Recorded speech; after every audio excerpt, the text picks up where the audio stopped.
Алтлаг наран цэлмэг тэнгэрийг чимэн ургаж шинэ өглөө эхэллээ. Үсгэлэнгоо бүсгүй өнгөц цэцгсээр хожигдсан бяцхан нугад цэцэг түн дуу аялан яваан үзэгдэнэ. Намирсан шаргал үсэн ар нурууган бүрхэж, найгалтсан туйхан бэлхүүсэн бүжиглэх мэт гонхолцсон цасан цагаан царайн сүүдэр үгүй гэрэлтэж сэтгэл булаам ажээ. Тэрбээр аяа сайхан өдөр ирхэн. Түргэн эцэг мэтхээс урд очихгүй бол өглөндөө гэсээр аль гоёмсог гэсэн цэцгийг өршөөлгүй тасдан явхаж. Тэгтэлч төд өдөлгүй Элтико гэсээр үеийн бололтой бүсгүй гар даллан дуудаж эзэнтэн асуулгаж байна гэхэн доолдов. Элтикоч эргэн харж за очлоо химээгээд шилтгэн өд хурд нэмэн гойлээ. Тийм яарсаар очтол эцэг нь үүднийхээ давжоон дээр аль хэдийн гараад ирчихсэн ширүүн харц шидлэн зогсоон үздэв. Тэгээд юу ч дуугарсангүй. Анхлан мөнөртэй алимны модны дор саяхан зассан ширээ өд суу химэн цангав. Элтико харцаа зогтаалхан аяархан алхалсаар ширээний ард сая нэг суулаа. Суусан хойно эцэг нь арайхийн ам нээж ганцаар битгий явж бай гэж би чамд хэлээд гэв. Элтико хариуд нь би ганцаар яваагүй гэж зөрөдлөв. Тэгтэл эцэг нь дүрсхийн урлаж нүүдэлчид хаасайгүй хот тосхтыг түүвэн яваа гэж чи дуулаагүй юу гэлээ. Харин энэ үгэнд Элтико сэрдэсгийн нэмэх шиг болж яагаад ч юм айдас давтлаа. Тэгснээ толгой өргөж за би ойлголоо гэвэ. Тэр өдрөөс хойш Элтико шилтгэнээс гадагш гархаа байж утас эрен титмэн цэцэг хэлхэж өдөржин элдвийг бодлогшрон суух болжээ.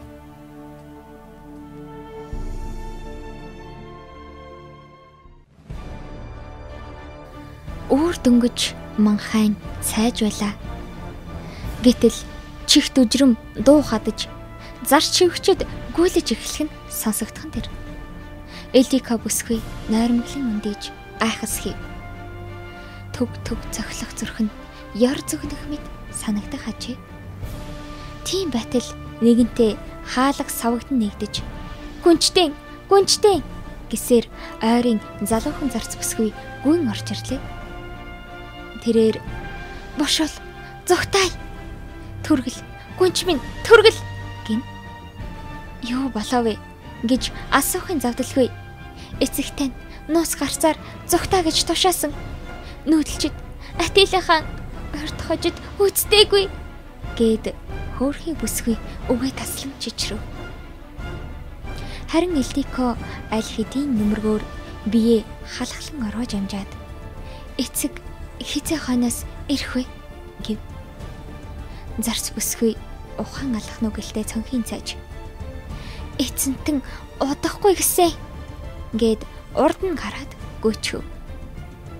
Тэд урт хонглоор явсаар нэгэн ханын уран зурагт тулж ирэв.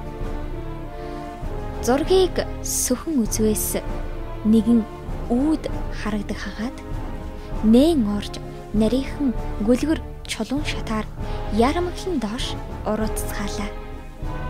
Тэгсээр гадагш гарч ирмэгц тоос босох нь нүд хорсгож энд тэндгүй мортон баатар ирс илд жад харшилдуулан уухай хашгиран байхтай таарав. Тэрчлэн зогсдол хөөрхий эцэг нь нүдний үзүүрт үзэгдэх шиг болов. Элтико гүйн очих гэтэл эцэг нь зэвт суманд харвуулан унчих нь тэр. Бүсгүй тэр даруй дуу олдон туслахаар ухас хийтэл араас нь хин нэгэн зогсооч эргэн харваас нэгэн залуу ноёнтон байлаа.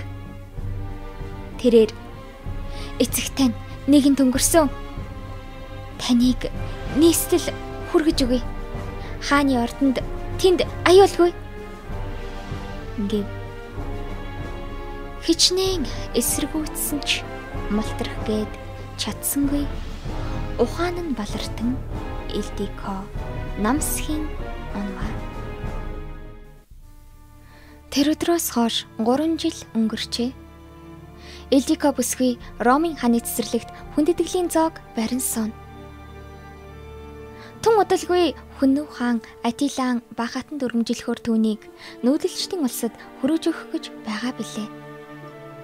Явах бэлтгэл цөм бүрдмэгц тэр цагч ирэв. Тийм бидэрсээр арайхийн Хүнийн улсад хурж ирлээ. Бэлэг болгон илгээгдсэн бүсгүйг хааны шадар түшмэл ихэд нэгтлэн удам судрын шинжилнэ. Түшмэл удаагаар нь бүсгүйг хаанд үзүүлэхээр бараалах болов. Атила хаан бээр бүсгүйг цоргих мэт цооширтан ажна. Харин Ildiko зовсхийн игэл төрх бүхий хааны харцан дээрэгдэн дулаахан нэмсэглэл тодруулсан түүний өдөөс эгцэлж харж эс чадан харцаа бууруулахаж. Ийхүү бүсгүй тэр шөнөө хаанд үйлчлэхээр болов. Өдөш боломгц нэгэнт хар бүсгүй тул сайтар шалган зэр зэвсэг байгаа эсгийн магадлан угаал үйлдэж ихэс төрсөн чихтэн хааны өргөөд хүргэж өглөө. Ганц алтан боговчл бүсгийн цорын ганц чимэг болон хоцров. Өргөөний өдөр ормогц хаан өнөөл харцаар цоргин огтов. Бараа болгосод цөм гадна үлдлээ. Ildiko хааныг харах тусам сэтгэл нь хувирах шиг. Хизээч дулаахан нэмсэглэл урд хожид үзэж байсангүй. Уул шиг ханагар сайхан сүрдэм иражээ. Айдуу хэрэн баргил хоолой нь сонсоод л баймаар зүрх улиглуулв. Бүсгүй хөшөөмөд хөдөлгүй зогссоор.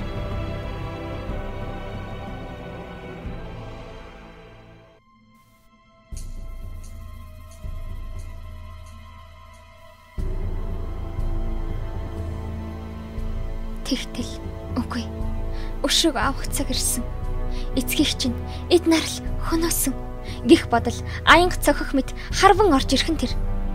Гэнэтхэн л Ildiko буговча хуу татан авч нүдэрмхийн зур хаан руу хурч буговчны төгжээнд бэхэлсэн нарийнхан хурц мэсээр суцсыг ханаж орхив. Атила цоч үсгийн үндийж ам нээх гээд амтсангүй. Месний үзүүрт хор төргсөн агаад амьсгалж авч төвцсөнгүй цус алцаар нас эцслэв. Ildiko дэрэгдэн суун. Чи миний эцгийг алсан. Би яаж чамайг мартна гэж. Өнгөрсөн хугацаанд би өшөө авахын тулд амьд байж ирсэн.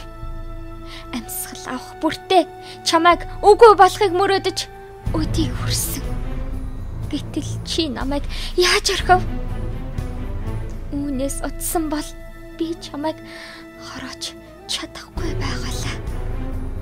Ингээд хүүгээр миний амьдрах хугацаач барагдав. Гэв.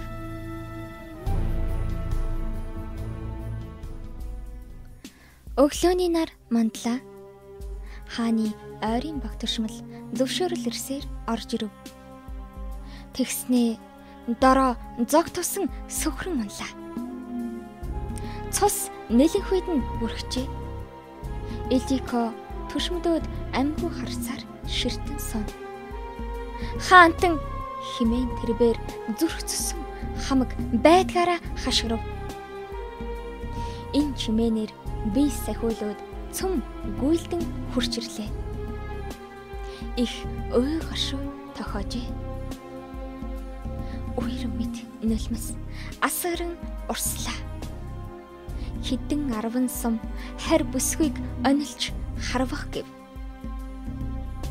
Гэтэл Ildiko гинтл өсрөн мосож дунай мөрөн тиш гүйн цогтов. Андаар нь барих гисэн цэрэг ирс. Гар, мөр, хөл зэргийг нь оновч тэр чигээр гүйсээр дунай мөрөн рүү унан далд орчихов.